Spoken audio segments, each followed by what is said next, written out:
there was no place card with my name. After 70 years of life and 40 years of raising her alone, I was expected to stand in the back like staff. I clutched my purse tighter, feeling the weight of the secret I carried inside, a secret that would stop her ceremony before she said, "I do." Before we jump back in, tell us where you're tuning in from, and if this story touches you, make sure you're subscribed, because tomorrow I've saved something extra special for you. You might be wondering how a mother of 70 could be excluded from her only daughter's wedding seating arrangement. The journey from beloved parent to unwanted guest didn't happen overnight, though the final insult certainly felt like it could shatter my world in an instant. I've had countless hours to reflect on the moments I missed, the subtle changes I dismissed. Perhaps I was blinded by unconditional maternal love, or maybe I simply couldn't believe that my own child, the baby I'd carried through countless sleepless nights, the girl whose first broken heart I'd helped mend, the young woman whose college graduation had filled me with such overwhelming pride, would methodically erase my presence from the most pivotal moment of her life. My name is Rose Bennett. For 40 years after my husband David passed away when Cynthia was just 8 weeks old, I've been her entire world: mother, father, protector, cheerleader, confidant, and advocate. We were an unbreakable team, the two of us against whatever challenges life threw our way. I worked the overnight shift as a night auditor at the downtown Riverside Inn, checking in weary travelers and balancing receipts while the rest of the world slept. My days were spent picking up alterations and mending work as a seamstress for Madame Claire's boutique. Every spare moment was devoted to ensuring Cynthia never felt the devastating void of a father's absence or the crushing limitations of a single parent's modest income. I sacrificed willingly, passionately, because that's what love demands of a parent. I turned down every invitation to dinner, every potential romance, choosing instead to sit front row at her elementary school Christmas pageants, where she played a shepherd with a crooked makeshift beard. I saved every hard-earned penny for her dance lessons at Miss Patricia's Academy, even when it meant wearing the same threadbare winter coat for 6 consecutive years, its cuffs fraying and lining thin.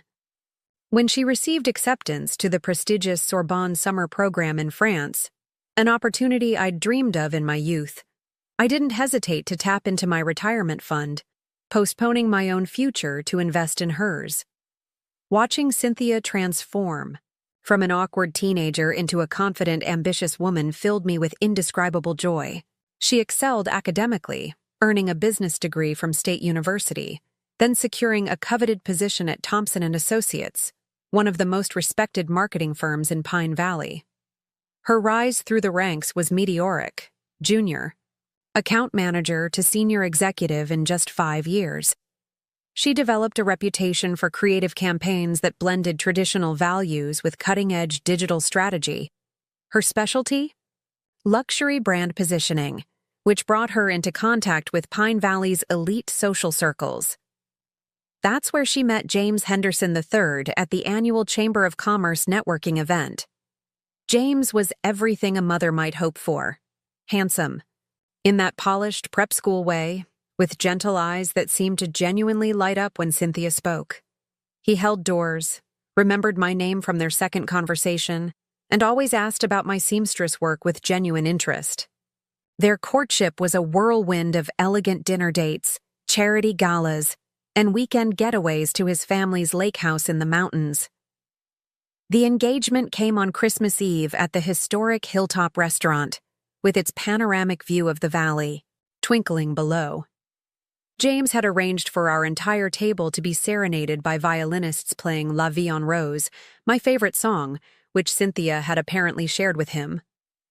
When he dropped to one knee beside our table, presenting a stunning vintage emerald ring that had belonged to his grandmother, I felt my heart overflow with happiness for my daughter's bright future. The wedding planning began immediately after. The new year. Cynthia was luminescent with joy, her natural beauty enhanced by the constant smile that now graced her features. I cherished those early months of preparation, We spent entire Saturdays exploring venue options, from the historic Waverly Mansion with its grand ballroom to the intimate garden terrace with its rose-covered arbor.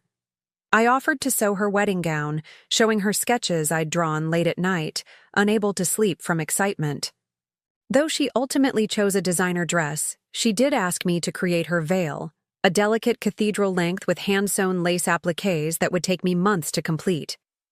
Those planning sessions were some of our closest times since her teenage years.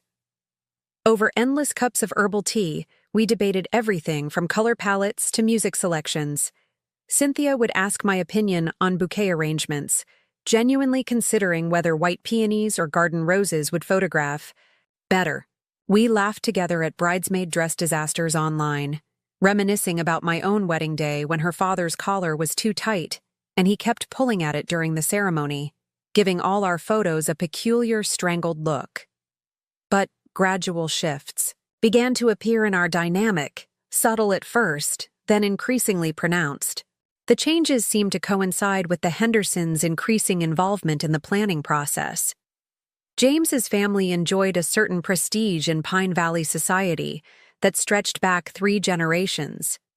Franklin Henderson Sr. had founded Henderson Enterprises after World War II, eventually building an empire that included 3 successful car dealerships, a commercial real estate development company, and significant investments in the local hospitality industry. The family estate, Riverside Manor, sat on 20 acres overlooking the valley's namesake river, hosting the county's most exclusive social events. "Mom, James thinks we should consider a slightly smaller celebration," Cynthia mentioned during one of our planning sessions, her voice carrying a new, uncertain note. "Something more intimate with just close family and a select group of friends." "Of course, sweetheart," I agreed readily, assuming this meant a guest list of perhaps 75 to 100 people. A smaller celebration can be more meaningful. Quality over quantity, as they say. But smaller took on an entirely different meaning than I understood. The guest list ballooned to over 200 people, none of whom I personally knew except the Hendersons themselves. When I tentatively suggested inviting my cousin Ellen from Ohio, who had helped raise Cynthia during her summer breaks, or Margaret Thompson from First Presbyterian Church, who had taught Cynthia Sunday school for 6 years, Cynthia hesitated. "The venue has strict capacity limits, Mom, and the Hendersons have extensive business connections who absolutely must be there. It's not just a wedding, it's almost like a corporate event for James." My role in the wedding preparations shifted from active participant to passive observer. Instead of being consulted about floral arrangements, I received reports of decisions already finalized. The color scheme changed from the lavender and cream we'd originally discussed to ivory and gold, more sophisticated for evening photographs.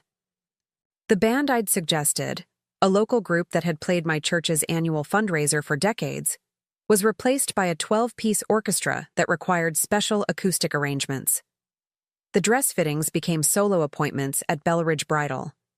The first time I accompanied Cynthia, the boutique owner, Mrs. Whitworth, greeted us warmly. But after the second fitting, Cynthia gently suggested I wait at the coffee shop next door. "The appointment books are so tight, Mom," and Mrs. Whitworth says the fitting room gets too crowded with observers.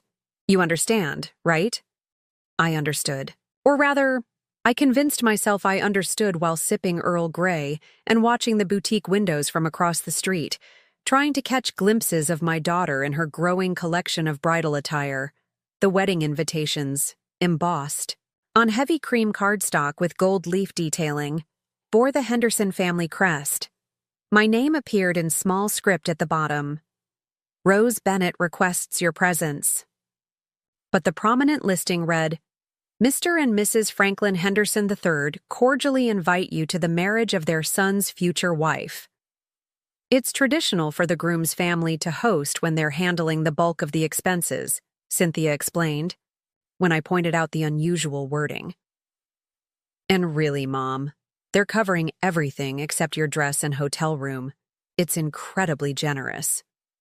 The exclusions became more pointed as the date approached. The bridal shower, hosted by Mrs. Henderson at their country club, included a guest list of society matrons, James's female relatives, and Cynthia's work colleagues. My invitation arrived a week after everyone else's, and when I mentioned it, Cynthia seemed surprised. "Oh, Mom, I thought you'd be automatically included. Let me check with Mrs. Henderson." Later, she called back. "Patricia's in charge of invitations, James's sister. She said there must have been a mix-up with addresses. Of course you're invited." But at the shower itself, I felt my invisibility keenly. Seated at a separate table from the main guests, I watched as Mrs. Henderson led Cynthia through the traditional gift-opening ritual, explaining the significance of each crystal vase and silver serving piece with the authority of someone passing down family heirlooms. The other women discussed mutual friends and shared memories of past weddings at the club. I smiled politely, a smile that never reached my eyes, as I realized I was the only guest who didn't naturally fit into this rarefied social ecosystem. Things reached a critical juncture 3 weeks before the wedding. James had invited me to dinner at his parents' estate to discuss final arrangements. The Henderson home, a sprawling colonial revival mansion, intimidated me from the moment I saw it. The circular driveway alone was larger than my entire rental property. Inside, European antiques and expensive artwork lined the halls. A formal dining room seated 20, with a crystal chandelier that probably cost more than my car. Mrs. Henderson, Victoria, greeted me coolly, her perfectly coiffed silver hair and tailored suit making me acutely aware of my discount store dress. "Rose, we're so glad you could join us. Please, make yourself comfortable." The conversation over the elaborate meal, prepared by their chef and served by staff, focused on logistics, seating arrangements, transportation, timing, photography. James spoke confidently about various elements, occasionally consulting Victoria for confirmation. Cynthia nodded along, adding details about her preferences within the established parameters. "Mom," Cynthia said carefully as dessert was served, "we've been discussing the processional order. Given the traditional hierarchy, Mrs. Henderson will be seated first as mother of the groom, followed by her immediate family." "Of course," I agreed, though something in her tone suggested more was coming. The wedding planner suggested, and James's family agrees, that for aesthetic purposes, biological parents and symbolic parents might be positioned differently during the ceremony. I set down my fork. "What does that mean exactly?" James cleared his throat.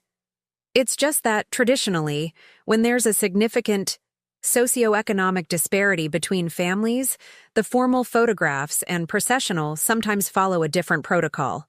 The words hit me like ice water. They were suggesting that I, Cynthia's mother, the woman who had raised her alone for 40 years, should be treated differently because I wasn't wealthy enough for their society standards. "I see," I said quietly, though I saw very clearly. "It's not personal, Mom," Cynthia added quickly. "It's just how these things are done in certain social circles. The Hendersons have been part of Pine Valley society for generations. They understand these protocols better than we do." "These things?" I repeated. "You mean treating your mother as a second-class citizen at your own wedding?" Cynthia's face flushed.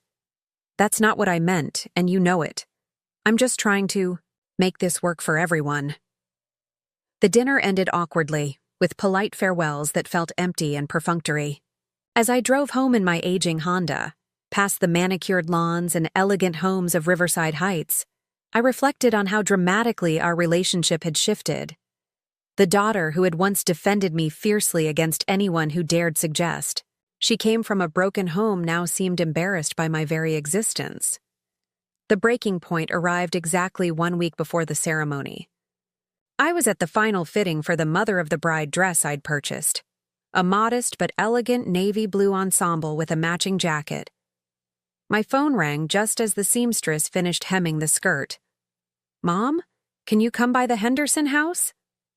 "We're finalizing the seating chart, and there's something we need to discuss." An hour later, I sat in their informal sitting room, surrounded by Mrs. Henderson, Patricia, James's sister, and various wedding planners and coordinators. Cynthia perched on the edge of a brocade sofa, her hands clasped tightly. Rose, Victoria. Henderson began with practiced politeness. We've encountered a small challenge with the seating arrangements. The guest count has slightly exceeded our initial projections due to some last-minute additions, the mayor and his family, several business associates James's father invited. You understand the delicate nature of these relationships in our community. I nodded cautiously. Given the circumstances, we've had to make some adjustments. Traditionally, in larger weddings of this caliber, sometimes the biological parent sits in a different section from the formal bridal party reception area. What section would that be? I asked, though dread was already settling in my stomach. Well, Patricia spoke up, her tone overly bright. There's a lovely area in the back of the reception space with a perfect view of everything. You'd be able to see all the important moments without being in the formal photograph setups. Mom, Cynthia interjected softly. You know how important it is for James to impress his clients and colleagues. The Hendersons have been incredibly generous with paying for everything. We just need to respect their traditions. I felt something inside me crystallize, not quite hardening, but taking on a definite, unbreakable form. So you're telling me that after 40 years of giving Cynthia everything, after raising her alone, working multiple jobs, sacrificing my own dreams and security, I should sit in the back of her wedding reception like hired help? The room fell, silent. Victoria maintained her composed expression. Patricia busied herself with wedding binders. Cynthia stared at her hands. Of course not like hired help, James finally said. More like honored guest seating, a special section. Without a designated place card, I stated, rather than asked. The reception area is arranged by table numbers, Victoria explained. Several tables in the secondary area remain unassigned for flexibility. I see.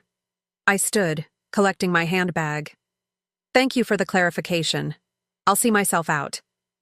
That night, I sat in my small living room, surrounded by photographs that chronicled our life together. Baby Cynthia in the hand-knitted christening gown I'd made. Toddler Cynthia at the park, chocolate ice cream smeared across her face. School-age Cynthia holding up spelling bee trophies and honor roll certificates. Teenage Cynthia in the prom dress I'd sewn because store-bought ones were beyond our budget. College Cynthia at graduation, her eyes shining with gratitude as she publicly thanked me for making her education possible. Where had that girl gone? When had my confident, loving daughter transformed into someone who would relegate her own mother to the shadows of her wedding? I picked up the framed photo from Cynthia's college graduation. In it, she was kissing my cheek while I held her diploma proudly. On the back, in her neat handwriting, were the words, "To Mom, my first and best teacher. I'll never forget what you've sacrificed for me." Apparently, she had forgotten. The final insult came the day before the wedding. Cynthia arrived at my house unannounced, carrying coffee from that expensive downtown cafe she now frequented. She seemed nervous, fidgeting with her designer handbag. "Mom, about tomorrow," she began, not meeting my eyes. "The wedding coordinator found a small error in the seating chart. Apparently, they overlooked some distant cousins of the Henderson family who needed to be included. And?" My voice was steady, though my heart was beginning to race. "Well, given the last-minute additions, there might not be a specific designated seat for you during the ceremony." The words hung in the air like a physical presence. I set down my coffee cup carefully, afraid my shaking hands might betray my emotions. "No seat? You'll still come, of course," she rushed to assure me. "You can stand in the back section. The ceremony is only about 20 minutes. And if someone doesn't show up, there might be an empty seat you can use during the reception." I studied my daughter's face, searching for some remnant of the child I'd raised, the young woman who had once written thank you notes for every small kindness I showed her. Instead, I saw someone who had learned to value social status over maternal sacrifice, who could suggest her mother stand in the back of her wedding as if watching from the sidelines were some kind of privilege. "I hope you understand," she continued, her voice taking on a pleading note. "It's just so important that everything goes perfectly. James's family, they're very influential in this community. The wedding sets the tone for our entire future social standing." "Your social standing," I corrected gently. "Not your future happiness, not your values, your social standing." Cynthia's face flushed. "That's unfair. You know what I mean. In James's circles, these things matter. Connections, appearances, following protocol, it all leads to business opportunities, social influence, opening doors for any children we might have." "Children?" I felt something shift inside me, a final piece of the puzzle clicking into place. "You're already thinking about raising children in this world where mothers can be relegated to the sidelines of their daughters' biggest moments?" We parted that day with forced smiles and hollow reassurances. After she left, I sat among the photographs and wedding mementos scattered across my coffee table. The invitation to her high school graduation, where I'd been seated in the front row of the auditorium. The program from her college awards ceremony, where I'd been introduced as the most important person in my life. The Mother's Day card from last year, filled with gratitude for my endless love and sacrifice. That's when I made my decision. If Cynthia wanted to play by society's rules, if she wanted a wedding that prioritized social connections over family bonds, I would give her exactly that. But with a twist she never saw coming, I walked to my bedroom, to the old cedar chest at the foot of my bed. Inside, beneath layers of tissue paper and dried flowers, I found what I was looking for. My grandmother's ruby necklace, an exquisite piece that had been passed down through 4 generations of Bennett women. It wasn't ostentatious, but anyone who knew fine jewelry would recognize its value, likely worth more than Cynthia's engagement ring. Next, I moved to my writing desk and retrieved an old address book I hadn't opened in decades. My fingers trembled as I flipped through brittle pages, past names of old friends and relatives who had long since faded from my life. Finally, I found what I was looking for, written in faded blue ink. Michael Lawson.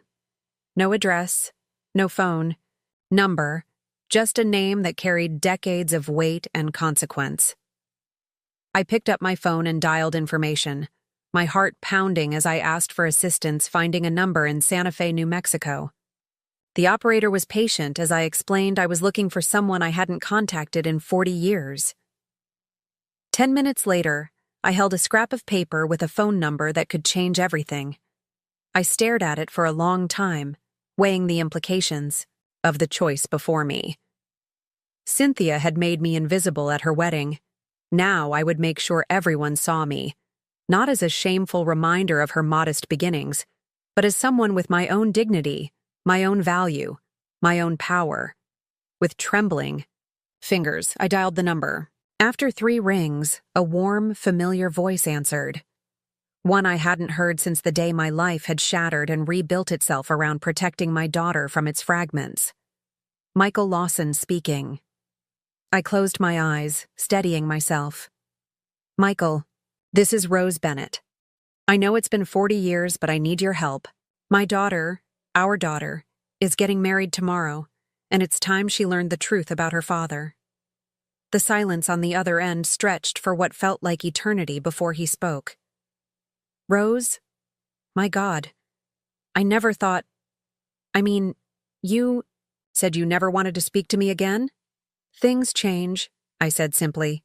"People change. Tomorrow, at the Garden Valley Country Club, Cynthia is marrying James Henderson III. The ceremony begins at 4. I'm not asking you to come as her father. She believes you died when she was a baby. I'm asking you to come as someone I've known for a very long time. Someone who can remind her that her mother has value, dignity, and connections of her own." Rose, I don't understand. What happened?" She's ashamed of me, I said, surprising myself with the raw honesty in my voice. She's marrying into Pine Valley society, and apparently a single mother who worked as a seamstress doesn't fit their image. She's relegated me to standing in the back of her wedding like staff. No seat, no recognition, no acknowledgement of everything I gave up for her. That doesn't sound like the daughter you described in your letters, he said quietly. Letters. Yes, I had written to him over the years. Brief updates sent to a P.O. box he'd maintained for decades, just in case. Updates about Cynthia's achievements, her character, her growth. Updates that never mentioned how hard it had been, how much I'd sacrificed, how many nights I'd cried from exhaustion and loneliness. She's lost her way, I admitted. And maybe seeing you tomorrow, understanding that her mother had a life, connections and choices beyond what she's been told, might help her find her way back to who she really is. I'll be there, he said without hesitation. What do you need me to do? Just be yourself, I said. Let them see that Rose Bennett matters to someone beyond these gilded Pine Valley circles. Wear a good suit, bring what I remember was your considerable charm, and walk me down that aisle like the lady I am. Consider it done, he replied, and for the first time in weeks, I felt a genuine smile spread across my face. That night, I slept fitfully, my dreams filled with images of weddings, past and present. I woke before dawn, methodically preparing for the day ahead. I styled my silver hair elegantly, applied makeup with care, and dressed in the midnight blue ensemble that made me feel both dignified and attractive. Around my neck, I clasped my grandmother's ruby necklace, its deep red stones catching the morning light. At precisely 3:30 p.m., Michael's rental car pulled up to my house. He stepped out, and I felt my breath catch. At 75, he had aged into a distinguished silver fox, his features more refined than I remembered. He wore an immaculate charcoal gray suit that screamed wealth without ostentation, and he smiled at me, 40 years melted away. You're still beautiful, Rose, he said simply. And you're still a charmer, I replied, though my voice quavered slightly. Are you ready for this? The question is, are you? I lifted my chin, feeling the weight of the ruby necklace at my throat, the solid presence of a man who had once loved me at my side. I am now. The drive to the Garden Valley Country Club was filled with gentle conversation about our lives. His successful law practice in Santa Fe, his never having remarried after my refusal to forgive him decades ago, my revelation that perhaps I'd been too harsh, too quick to shut the door on second chances. As we pulled up to the club, Michael turned to me. Rose, whatever happens today, I want you to know something. Leaving you was the biggest mistake of my life. I was young, scared, overwhelmed by fatherhood, and I made a choice that I've regretted every day since. Watching you walk in there today, standing tall despite everything, proves what I've always known. You're the strongest person I've ever met. I felt tears threaten, but blinked them back. Let's go show my daughter what strength really looks like. As we walked across the parking lot, I saw several wedding guests stop and stare. Here was Rose Bennett, the seamstress, the single mother, the woman without a designated seat, arriving on the arm of a distinguished, clearly affluent gentleman, wearing a necklace worth more than most people's cars. Inside the country club, the drama had already begun. We'd barely entered when Patricia Henderson hurried over, her face a mask of confusion and concern. Rose? We weren't expecting you to arrive with anyone. The seating arrangements. Oh, I'm not concerned about seating, I said smoothly. Michael and I are old friends. He insisted on making sure I was properly escorted today. Michael? Patricia's eyes widened as she took in his expensive suit, his confident bearing, the way he held my arm like a gentleman rather than simply offering support. Michael Lawson, he introduced himself, his voice carrying that hint of Western charm I remembered. I've known Rose for over 40 years. Couldn't let her attend her daughter's wedding alone.